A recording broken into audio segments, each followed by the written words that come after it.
And that was an area of kick return, punt return where you weren't really dynamic last year. Yeah. Well, we got to find out, right away. I think we got some guys that are going to be able to help us immediately. Sammy Watkins is a guy that was electric as a returner in high school. Mike Bellamy, same thing.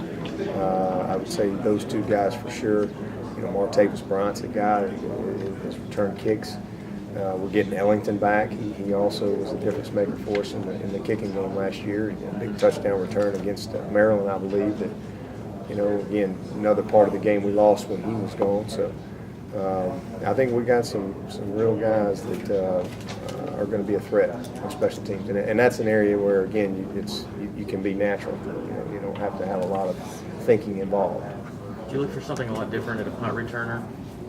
I mean, well, punt returner is a guy that first of all you got to have a guy that's got the guts of a burglar. I mean, you got to be able to handle the ball. That's Nuke Hopkins is a guy we've got a ton of confidence in, and he's an adequate returner.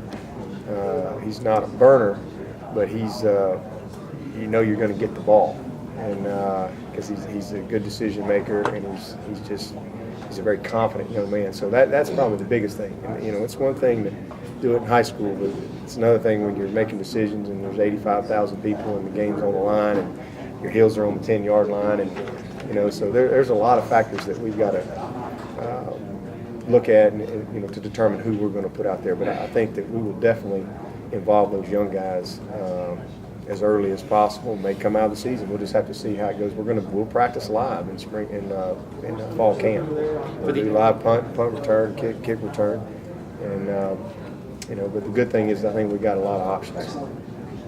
For the average ACC fan, when they tune in your game this year or see one of your games, when they look at your new offensive coordinator's offense and go, "Oh yeah, that's Oregon's offense. Oh yeah, that's Auburn's offense." I mean, how much will they recognize it as something they might have seen on TV, a year or two ago, or not? Well, it's going to be it's Clemson. It's a Clemson offense, but everybody has their different variations of things. But certainly you're going to see some similarities to some of the spread teams that are out there as far as teams that involve the quarterback, misdirection, a lot of play action. I mean, there's it's going to be fast.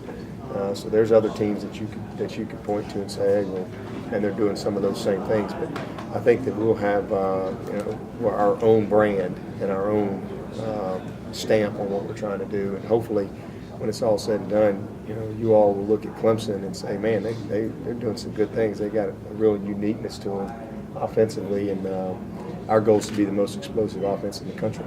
Your unique stamp will come how? What will